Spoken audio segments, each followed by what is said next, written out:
Well, thank you everybody so much for joining. I am very excited about this session. I was just chatting with the participants a little bit before, and I think we all feel that AI has absolutely changed our lives already, and are very excited to see what happens next.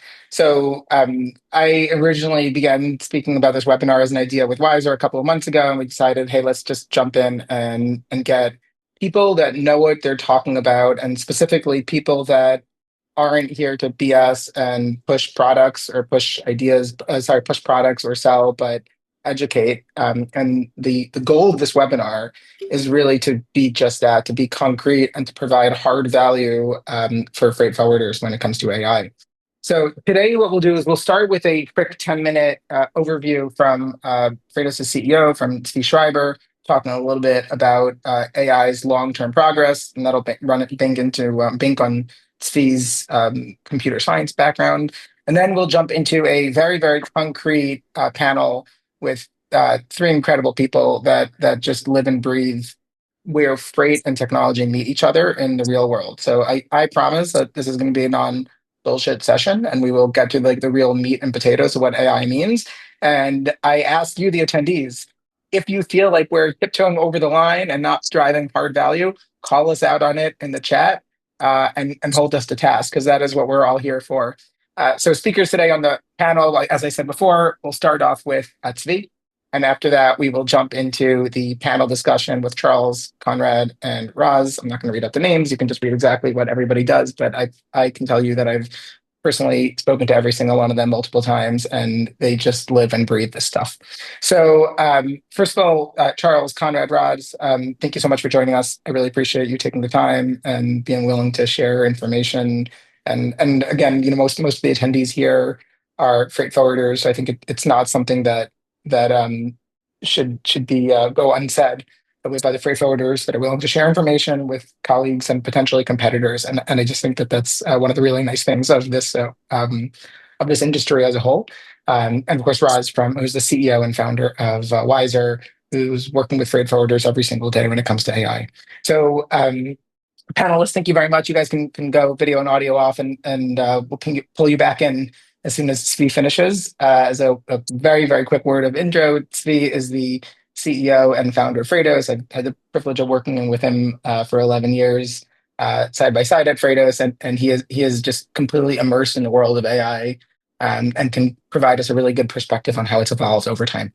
So with that, Tzvi, let me hand it over to you. Thanks, Eytan. I'll share my screen. And yeah, and Eytan's very much my partner. I think me and Eytan are the ones driving AI adoption at Freightos, and yeah, privileged to meet lots of customers and partners. So thanks for having me on. So let me share my screen here. Good.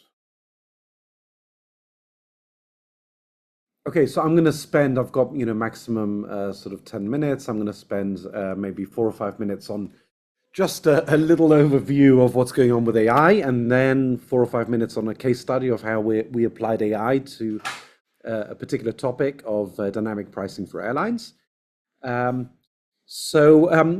favorites, there's lots of different ways of thinking of AI progress, and it's obviously a complicated and fast moving topic, but my favorite analysis, and it's only rough, but it's really very illustrative of how AI is progressing and how we can maybe expect it to progress in the coming years. In 2018, GPT-1 was launched, and it was sort of more, none of us heard of it at the time. It was kind of the first big large language model, the first AI to use this concept of basically being trained to predict the next word.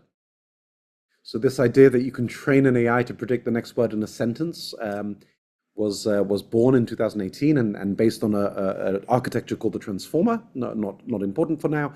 2019 we got a GPT-2, and so GPT-1 was roughly like a 3-year-old, and GPT-2 you could say was roughly had the intelligence of a preschooler. And then in 2020 you had GPT-3, which in many ways, again, it was better at some things, worse than other things, but on average, if you had to say what was its intelligence level, I think you could say it was like an elementary schooler. And then in 2022, we got GPT 3.5, which was then given a chat capability, the ability to chat back and forth. And that was ChatGPT. And we all heard about that. That was November 2022, so less than 3 years, just 2.5 years ago. And that's when it really got people's attention, but still it had many limitations. And then last year we got GPT-4, we got Claude 3.5, and later Claude 3.7, which in many ways is like a smart high schooler. And this year we got O3 and Claude 4 and the Chinese DeepSeek R1. And in many, many ways, they're as intelligent as a college student. You could say they don't have the time horizon. They certainly have the intelligence of a college student. They may not have the persistence or the time horizon, but that's also improving. And so, when you look at this approach, I mean, how long did it take you to get from being a preschooler to being a college student, right? A lot longer than 6 years. So you could say that at a very high level, the intelligence is growing at twice the level of a child that's developing. And so children today who are less intelligent than AI will never be more intelligent than AI because it's developing faster than a child does. And if we project that forward, it won't take more than 2 to 5 years at the very most for AGI. And again, this is looking at intelligence, but the time horizons are also increasing exponentially. So we can expect by the end of this decade, AGI, artificial general intelligence, and we can expect in the next decade an intelligence explosion where AI start to build AIs and they replace the AI researchers, get replaced by AIs, and everything develops very, very fast.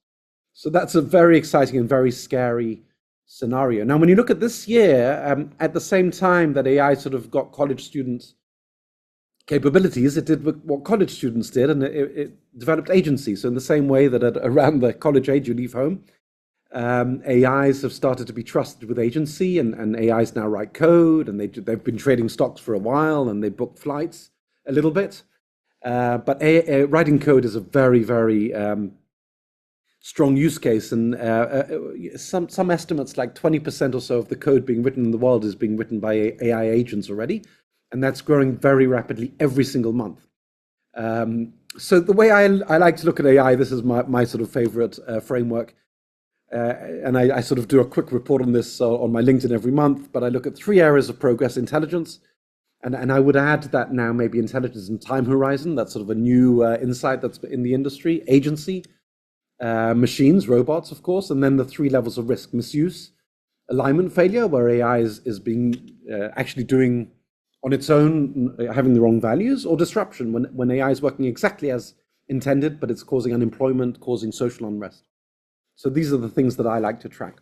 But now let's get back to cargo. And where can we apply AI in air cargo? I put air cargo, but of course ocean just as much.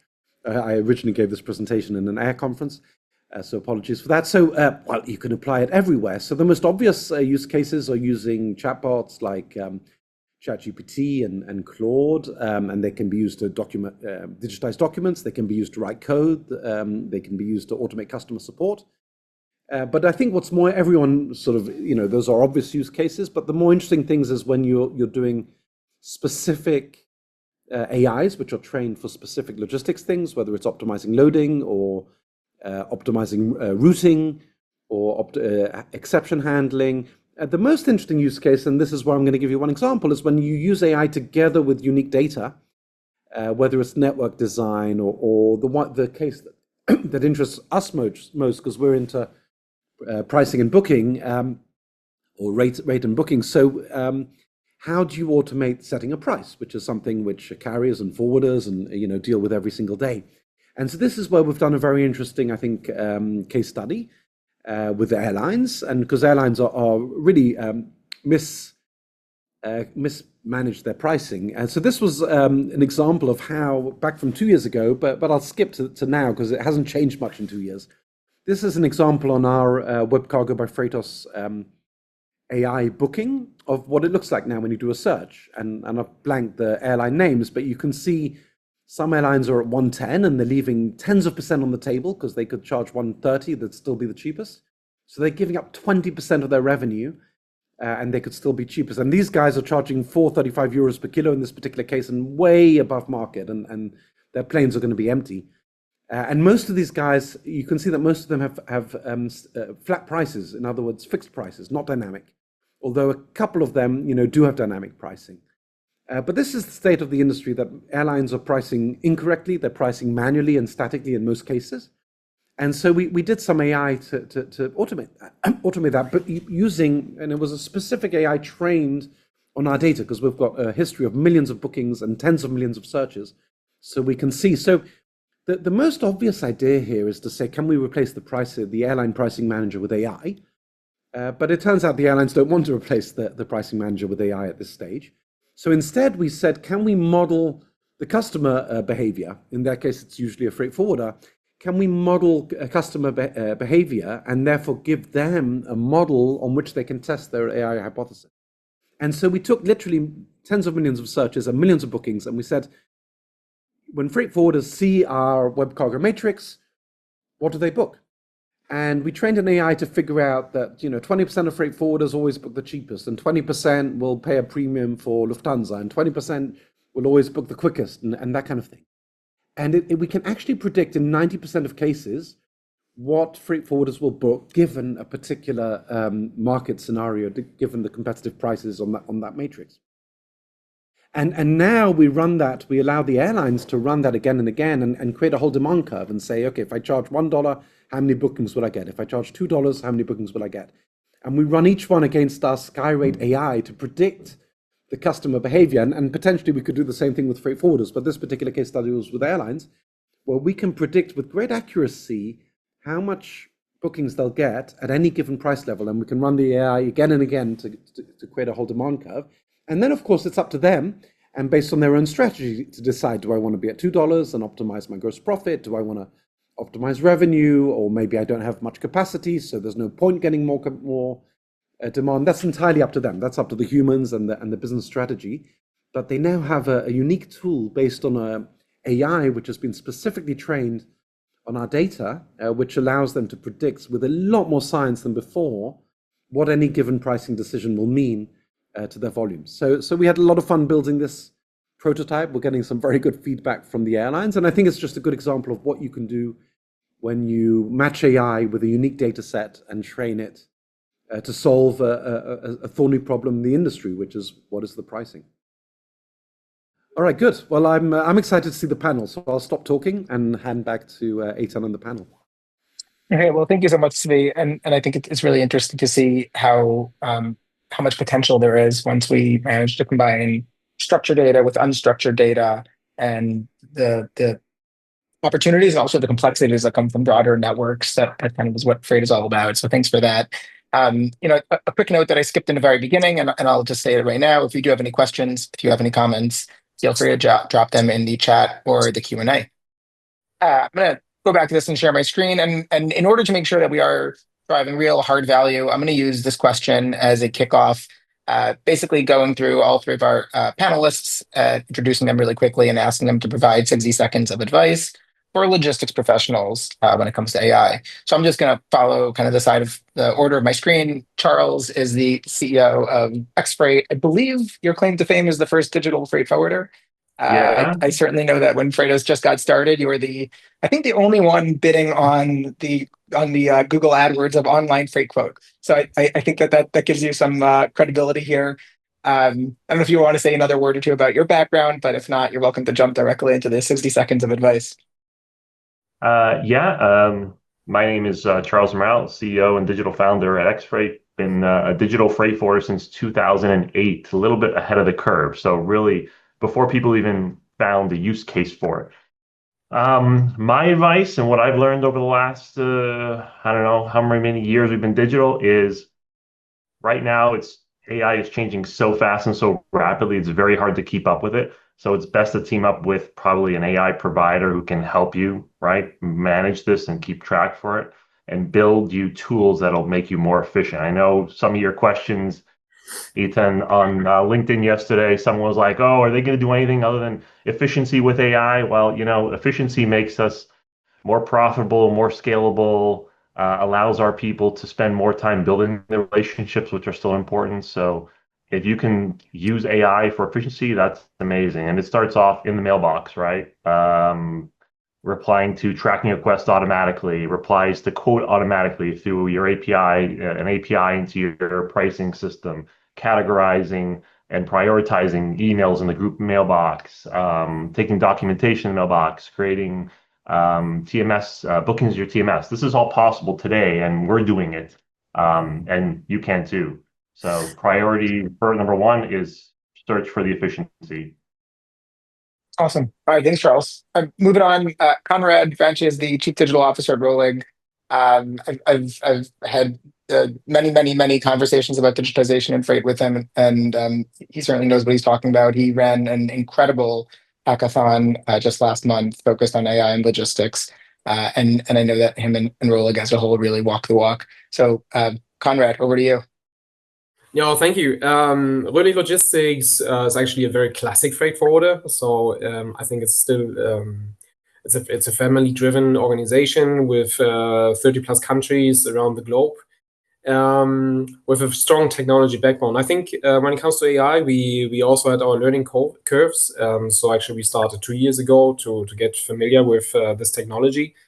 I think really like the first advice is make AI your friend. So it comes with a lot of questions and challenges in terms of user adoption. So people naturally don't trust this thing. So how to build actually trustworthy applications. I think it's a key question you should ask yourself, and also find something which is very stunning and surprising, be it for customer cases or for the employees. So actually, what we have learned is to downsize our ideas. So it's actually, we started big, and yes, let's have something which is very universal and has strong capabilities and skill sets. But actually now we are on a level like, how can we help to extract PDF documents, merge data, and really help either employees or the customer to make the life easier. And that's somehow a much easier entry into this technology, and gets more support from our organization, but also from our customers. So maybe that's a quick advice in the beginning. Oh my God, I love that. I think two things that popped to mind from just what you were saying there is the first is it takes me so long after you work with somebody and they generate an answer and it's wrong the first time. It takes so long to get them to go back onto the bike and try it again. Right? It's so easy to lose trust. So I love that. And I also love the starting with the nuts and bolts, both because it's easier, but also because I think it's such an effective way within an organization to educate on what is possible. And then you get these little modular building blocks from AI that you can start to put together. So thanks for that, Conrad, and thanks for joining us. And then finally, Ronen is the CEO and founder of Wisor, the only company in this webinar that actually has AI in their domain name. So it comes with also a little bit of AI credibility right over here, I think. Raz, yeah, quick introduction from you and what your 60 seconds of advice are.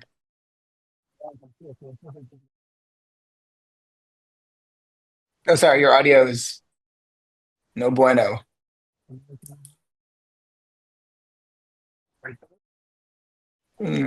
Still a little bit choppy here.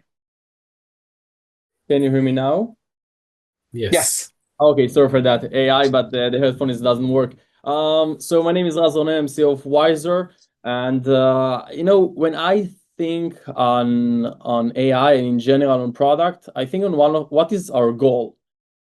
And in the end, our goal in this industry is to speak with people, because it's a people business in the end of the day. We need to move things, but it's based on people relationship and trust. And I think in the majority of the time during the day, we don't have the time as a forwarder to do what we should do, is speak with people, develop our business and do other things, solve problems, etc., because we need to do so many manual and tedious tasks. And I think this is where AI could help today. I know it's sometimes could be scared. And I think we need to be afraid from a bit different thing. I think today we need to be afraid not that AI will replace us, as Conrad said, that it's hard to adapt. I think we need to be afraid of people using AI that will replace us. And I think with this, having the understanding of what is our goals and how I can leverage different tasks using different AI tools, I think this will create hopefully success. And yeah, I'm really happy to be here today. Awesome. Well, thanks for that, Raz. And in general, I think we've talked a little bit about different tasks with AI, and of course, we can all wake up until we're blue in our face and talk about answering emails and asking questions on what's happening in the industry. My personal favorite. Nobody's asking me these questions, but as a moderator, I get to just pretend like somebody asked me. My personal favorite way, more and more of late with AI, is to drop out from just using AI for chat. And I think for me, the biggest unlocks have come from when can I? And I'm not a coder, and I can't write a line of code, to save myself. But being able to say, hey, I have Google Workspace or I have Microsoft 365, and both of those support writing macros in spreadsheets or support connecting different parts of presentations to slides, and just being able to run that immediately and say, hey, ChatGPT, how do I use Microsoft 365 script writing to do X, Y, or Z to automatically generate a PDF from these different spreadsheets? And that for me has opened up an entire world. I shared on LinkedIn yesterday that I worked with somebody on our payroll side of things to automate in our India office, to automate things that we were doing, spending 6-7 hours every single month to do. And that mindset of, hey, chat and AI is not just chat. AI can help me do things that I never was able to do before. That for me is like a real unlock. So, following in that same general vein, and maybe we'll do this in reverse order. So starting with you, Raz, what is one tangible thing that you use AI for, like an AI tool, a workflow, a capability? Or sorry, what is like one thing that you are actually using AI for that works today? And then what do you think we'll see on that same vein in a year? Bonus points if it's not something that everybody's already using it for. Yeah, of course. So what we do internally in our company is under the name of Wisor Ignite is basically a warehouse for AI agents that support us to do different things. We do it internally and externally to support our customers as well. And I think today, the main thing that AI is helping us to be able to reach out to information super fast and get super clear bottom line answers. And I think this is the main first layer, super simple step, as you just mentioned, the ChatGPT or Claude or any other resource out there, and we can all of us can use today. And I think this is the first thing. The second thing is how we can shorten different processes in order to be more efficient. And I need to combine those two things, shorter process and get the data bottom line in seconds. This is the path into success today. But this is only the first layer of having external data, and I will speak after about internal data. And I think in a year from now, we will see a lot of different companies and users using different AI agents to automate entire tasks and workflows. It could be code, it could be bill of lading, it could be the invoicing, or it could be automatic follow-up to the carrier, etc. And I think having those, parts of tasks that we need to do, that agent could replace us to free our time to, handle business and handle people. I think this is where to be in a year from now. By the way, it's already there, but step by step, we use more and more such solutions. Awesome. All right, Conrad, on your side. Yeah, very interesting to hear. Res, I think what is working, what we have created is a digital companion, like a friend. Again, you can always ask. So it's accessible for employees, and we started also with first trial for customers. So actually, as an employee, we have questions like, how do I use certain products and tools internally? How do I split a order in CRGO-wise so people are tired of remembering the trainings they had or reading the manuals again? So actually, you can ask this friend and say basically every question. So really about tools, processes, can I fly business class to Thailand or not? So it gives a very consistent answer. So it helps actually, especially new employees in our organization, to navigate around.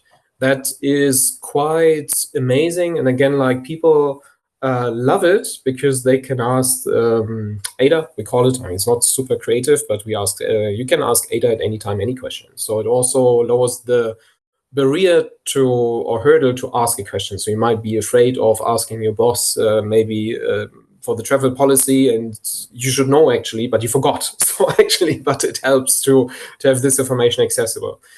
Then what is also working, we basically give every single employee the option to use ChatGPT as a corporate service. So with all confidential data. So that is being deployed across the organization, and it takes off like step by step from function to function. So from marketing, but also within the IT world, there's a use case. And I think where we want to deploy AI is really on our core databases for operational data and also on the pricing. So that's something that we are working. I can't say that's working today, but that's coming. So I think it's also exciting to see what Freightos is doing here.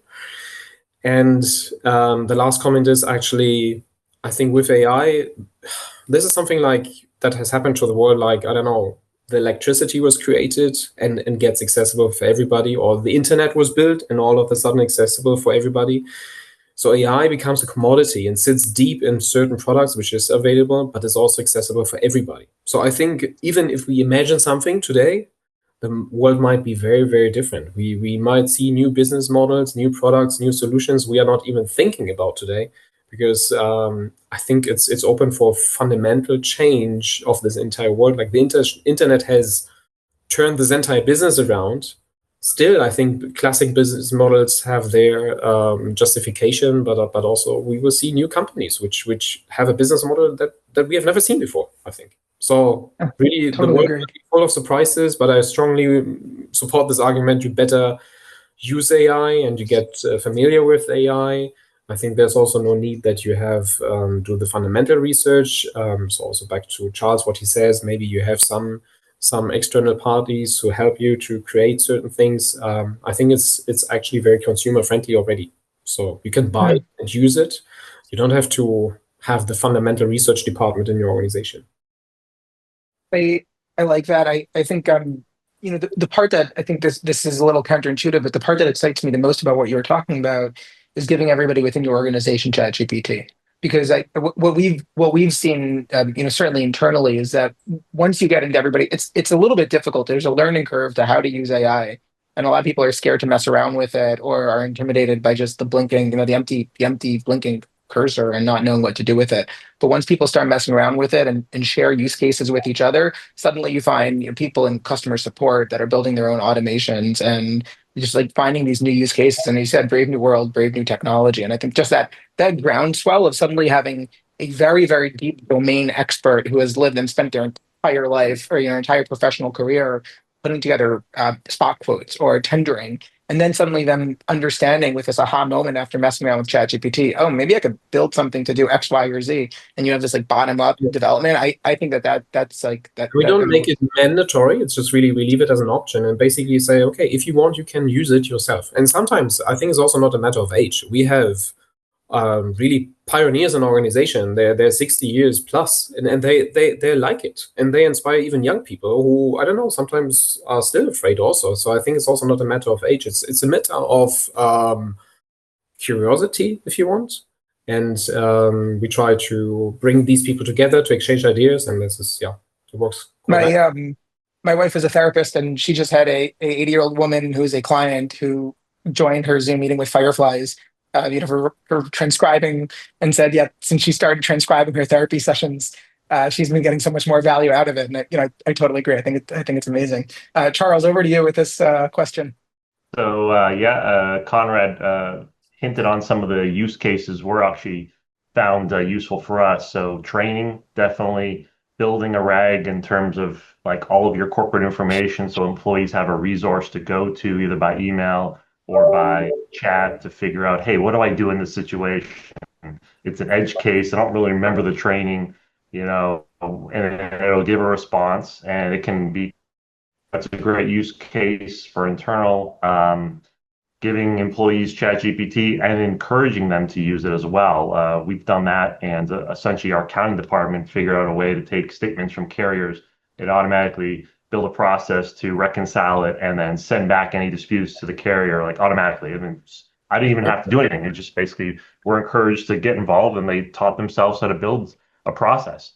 In terms of what's working for us today, on top of the training, it lives in our mailboxes, so our customer service mailboxes.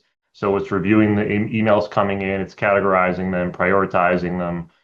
It's also looking to see if anyone's asking for shipment update requests. It'll then ping our API, find out what the shipment's going on, what's going on with the shipment, and reply back automatically, or it'll build. We have it actually set up not to reply, it can, but it builds a draft so our customer service people can review it before they send that out. Same thing, automatically review, see if there's any quotes. It'll then hit our API for a quote request based off the customer's domain, reply back and build a draft, right? And because we have that whole digital pricing system, we're able to actually reply to quote requests automatically. I've seen some incredible use cases already with some other companies, some great ideas. Like it's like a fire has started and it's just continuing to, magnify its output. Some companies in the U.S. now are using it to do outbound phone calling and negotiating with pricing, with truckers for pricing, right? So there's this big truck broker world in the U.S. where they're ad hocing pricing every time they post a load, and people are literally talking to AI agents on the truck broker side to determine, hey, I've got this load, where's it from? What's the price? And they actually have built the AI to have a pause in there to sort of make it seem like it's human-like instead of just say, oh, it's $1,200, right? And some people don't even know they're talking to an AI agent, right? We're about to explore using AI agents, outbound calling agents, to actually get status calls on truckers that aren't digitally connected to us, or even to confirm pickups, anything that our people, get stuck on a phone waiting 15 to 20 minutes on. They can just basically, boom, fire an email off to the outbound caller and it'll automatically do the call, wait online for them instead of them wasting their 15 minutes on hold, right? So there's a lot of crazy stuff going on. It's evolving so fast. In one year from now, we don't even know what's going to be out there. Like you won't be able to conceive what's going to happen. Everyone keeps coming up with creative use cases. I think us figuring out how AI actually interacts with humans. There's a really interesting thing from a top 5 US freight forwarder that had automated their pricing with emails, right? So you send an email quote request and you get an instant quote request back, and people didn't like it because it felt too automated. So they ended up instituting a 20-minute auto delay where once the person gets a spot quote, they automatically generate the email, but they hold off on sending it back, for 20 minutes. And I think that us accommodating and figuring out as humans what for us triggers that yuck factor and what doesn't, is also a little bit of the learning curve. This is a super relevant question because, oh, sorry, yeah, go ahead. Yeah, I was going to say, because that 20-minute gap makes the person feel like it was actually going to get a better price because they worked hard on it. Yeah. I mean, you want somebody to sweat a little. This is, I see 2 separate questions that have already come in regarding AI mistakes or kind of issues, shadow AI, with regard to security and governance. And I'm curious. I'll let anyone who wants to jump in with this one. What is a problem that you saw or a huge flop that you had with AI, and what were the learnings from it? I think just if I can comment on my previous statement, like if you think too big, it's like there was this vision of a universal agent that can answer everything. That failed heavily. It started with so many complexities that it didn't take off. And at the end, it was a disappointment for in many aspects because it was not good at anything. So that actually led us into this direction. Let's scale it down, our ideas, and let's start in very simple terms. So that's something that flopped, I have to say. So, and also once we selected a software that was not good in terms of language detection. So we struggled with email detection to understand that. So we also had some lessons learned here to find a good provider that is able to handle emails. Raz, Charles? Yeah, go ahead. Go ahead, Raz. You're the actual AI expert here, so. Thanks. So what I think the most incredible and thing that we are doing is called MCP, is basically the ability to connect all data sources. ChatGPT unfortunately do not have it, but others have it, and it could be our HubSpot, our CRM, our CargoWise, my Salesforce, etc., my mailbox into one place in order to, query questions, get a kind of call to action in bottom line in order to take it. And I can also connect it to my calendar. I will connect it to basically any response that I want to have, if it's internally or externally. And basically, it's not, as I mentioned in the beginning, just the ability to query, general ChatGPT. It's actual query my calls my internal data, the history that I have the client. For example, I have a client for the last 5 years, and I want to understand what was the main pain points or where my client missed in the last 3 years, and also recommend me how can I support him with win more, with save money, etc., etc. And this is a truly awesome game changer. And it's part of as well what we're doing in Wisor Ignite is, allowing forwarder to have control and visibility on things that they even don't think about, that they're doing on a daily basis. So, Rez, have you seen something that went very wrong? Like where was like anything that you saw that went very, very wrong with AI? So I don't think in the right flow, and as Charles said, that they're building draft. So it's kind of, the ability to divide high confidence with low confidence situations. So low confidence situation require a human in the loop, and high confidence does not require. If there are mistakes, by the way, in really small percentage, but it could happen.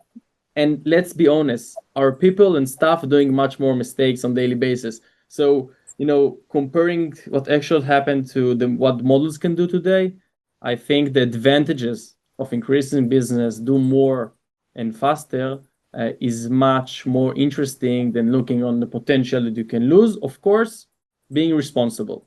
I'm not saying, having a new model that replace my whole processes.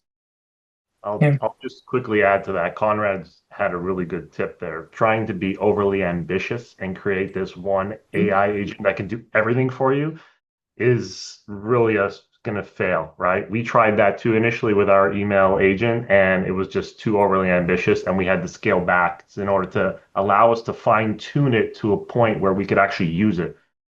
Otherwise, you'll just be running tests and tests and tests and having all these hallucinations, and you'll never actually get to a point where you can actually turn it on. So breaking every little process into smaller processes is probably the best advice, and not being over ambitious. I agree. We've seen so much value internally with combining AI with, there's a tool called Zapier, or some other people may have played around with Make.com or Integromat. But or N8N, once you have the ability to give somebody, again, in CS or in product or in marketing, the ability to build step by step and validate after each step, like, hey, did I get the right email and was able to categorize this correctly, was able to send it to the right place, and you just throw that out and you let everybody mess around with it. I think it's amazing. God, I'm seeing all these questions that are coming in, and I'm excited to try to get to them all. But I know that try to get through in 10 minutes. I'm going to skip this question because we touched on it a little bit, and I'm seeing a bunch of different questions coming in right now from people on the hard part of getting people to use this. Right. So, Erez, I saw that you asked this question about how do you get people to trust it internally? How do you convince people to change their approach? And then another anonymous person who asked about kind of trustworthiness and booking cargo via an AI agent. So, I think these are all related to the same thing, which is it's a black box. And even the people that work at OpenAI or at Anthropic can't necessarily explain to you how exactly the transformers are coming up with their answer.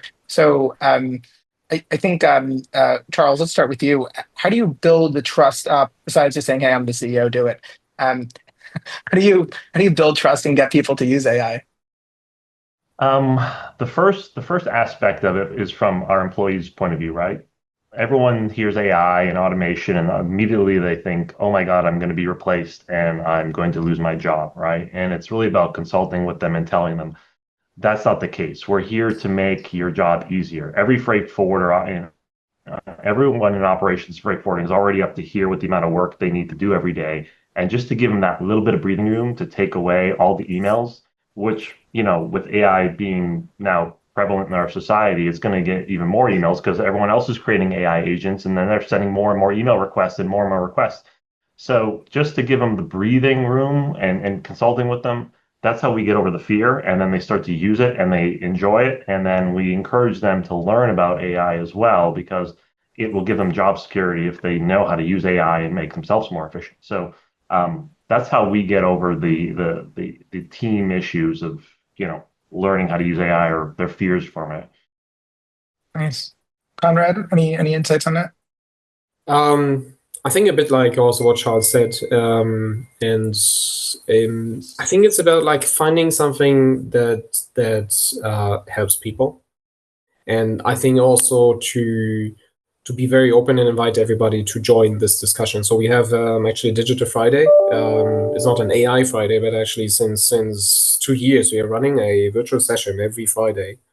Where everybody can join, and we talk about our successes and failures and ideas, and everybody can bring in some ideas. So then we also introduce AI, so it creates a bit like an atmosphere where everybody can participate. So we also talked if there's a central team now implementing AI tools, and we said no, this basically will be part of our daily life everywhere. So who wants to start can start. And also that we, like what I mentioned before with ChatGPT, like we give everybody who wants to have an account, they can get it and they can use it. So they have a certain understanding what works and what doesn't work, also where the limits are. And that serves a bit of trust and openness. And but I think you have to find use cases that are really scalable and make a difference for the people. So if it's too fancy and too far away from the core ideas, people are naturally skeptic. And I think it's a general question like you can ask, when is a tool being adopted by the organization? So most likely that's the same question you could ask for any SAP process or CargoWise implementation, and people like it when it solves a real problem. The best, I think the best framework that I've seen for this is really just looking at it like a computer game, and the way people develop computer games is you get a good feedback loop, right? And when you're playing Call of Duty and you shoot somebody and you see that little blood, whatever, you hear it, or you see like impact factor, and just making sure that people get those recurring, right, the recurring feedback loops, and see you get value, so you try more. I want to actually, Raz, I want to start off with you for this last question here. Specifically, you're building tooling for, you talked about MCPs, you talked about integrating with all of your pricing and your data and your carriers. And what is still going to be humans' job 5 years from now if they're using Wisor? If I will add to your question in one word, I will say networking. And I started with that, and I will finish with that. I think people will continue work with people.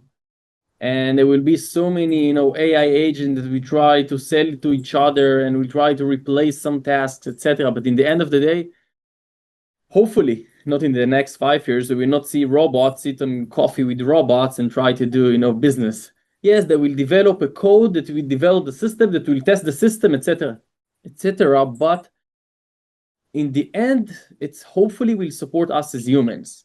And if it will continue to support us as humans, not replace the, this planet, and it will take time.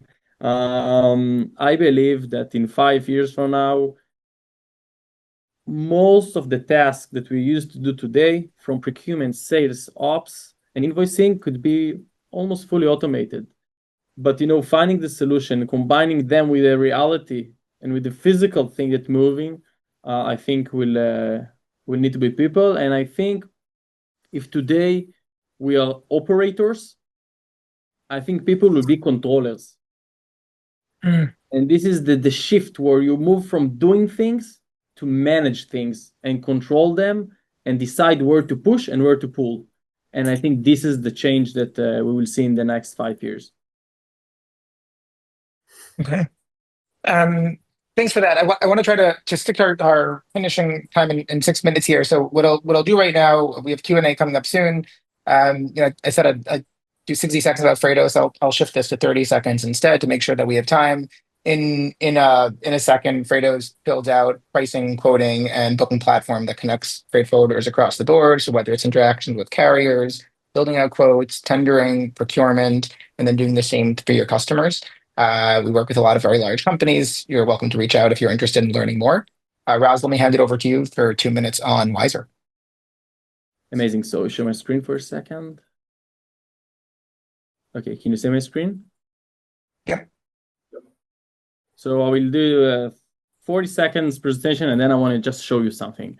So Wisor is a AI software that supports freight forwarders as well with procurement, sales, and ops in order to be more efficient. And we are not a TMS. We sit on top of TMSs and ERPs, and basically we allow to do a lot of different automations We have the infrastructure of our freight platform that basically consolidate, automate the entire needs from door-to-door shipments. And on top of that, we add Wisor Ignite. I already mentioned, and I will show it in a second. So I will move forward to basically this slide that takes, what Conrad said and what Charles mentioned is, so many emails and how we can understand the priority, how we can actually support but not replace. And this is I want to show you now. And no, we do not develop a Gmail. I'm just showing a simple request that probably as a forwarder will get on a daily basis. And I'm just sending it to Wisor, or more correctly to the forwarder. What you can see here is a Wisor system. Within Wisor system, we build a mailbox that reflect 100% to the mailbox of me as a forwarder. Every email that related in this case to procurement, sales, negotiation, or any commercial terms, the system know how to generate automatic reply, and everything in between. Means that firstly, I can understand how much money I have in my mailbox in real time and monitor my potential and the status of my deals.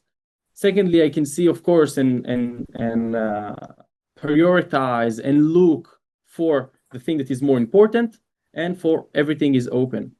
Now, any email that will come inside, you can see now that the system is generating the quotation in live, and we just got a response with the quote ready tag for my LCL request, in this case with ECU, with all the different rates, where I can, as a forwarder, just come and do a quick review, make sure that everything is correct, attach it back into my mail, and just send it. The process that I just show now is the semi-automatic. Of course, everything that you saw could be fully automatic, but as Charles said, we do not want to replace at the first day, and we want the human to be involved because the experience is the key. So this is how we co-piloting, such as Microsoft Dynamic Copilot, etc. So we co-pilot the sales process, and we support to understand everything that is waiting to my review, what is in open, and how I can really earn more money without work harder. Awesome. And this is a simple example for one agent that support their quotation process. Awesome. Well, thanks so much for that, Raz. And we do have time for one more question. While we answer this question, you should be seeing on your screen a couple of quick questions about whether you're happy with the webinar. That please do leave input and be honest. It helps us get better at what we do. While you answer that, maybe I'll take one last question over here that I see coming in over here. Conrad, I think I'll start with you over here. What do you believe is the biggest opportunity for AI to improve your interactions with carriers as a whole? With carriers, I think it's really quality checks. So really, like, I think what we see is like carriers have a certain interest, and we have a certain interest to integrate fully, step by step. There's also an element of AI for date predictions, like arrival times, departure times, to learning from this data. So I think this is like these two dimensions. Awesome. Charles, any responses on that side? Yeah, we're finding the use case for AI with carriers on spot quotes. So our system will quote anything that's standard in a PMC or whatever that fits in a container. But when it comes to spot quotes, someone still manually has to reach out to a carrier to get that rate. So we built a database of carriers and the lanes they operate on and the maximum thresholds they'll spot quote up to. And we're intending to use that to allow our operations team to automatically see a shipment that requires a spot quote, fire it off to a spot quote agent that will then disseminate the information to the carrier for a request for a spot quote, and then compile the information back so that they have the information to build the quote to reply back. So stuff like that, right? Helping the customer service team be more efficient.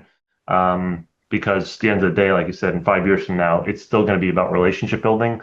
The customers want to know that there is someone behind the machine that they can trust to fix the problem when the machine doesn't really operate as it should, or the carrier doesn't operate as it should. So, just making our team more efficient. Okay. Well, guys, thank you very much. I do see that we're out of time. If you want to learn more about Wisor, head to wisor.ai. Freightos, you got the invite for this webinar. But Conrad, Charles, Raz, thank you so much for your time. And we really appreciate it. I think there's some really interesting insights that were shared here. So thank you so much for joining. Thank you too. Thank you. Awesome. And everybody, I very much thank you for trusting us with 50 minutes of your time. So thank you very much for joining. If I could end with one last piece of advice on AI, it's literally just mess around with it yourself and play around. And the more you kick the tires, whether it's third-party tools or yourself, push yourself, keep on using it. I had a sticky note on my laptop for a very long time that just said, see if AI can do it, and just figure out what are the different use cases, and some will flop and some won't. So thanks very much. And Speed, thank you for sticking around. Appreciate it. Thanks, everyone. All right. Thanks, everybody. Bye-bye. Have an awesome day. Thank you. Bye-bye. Cheers. Bye.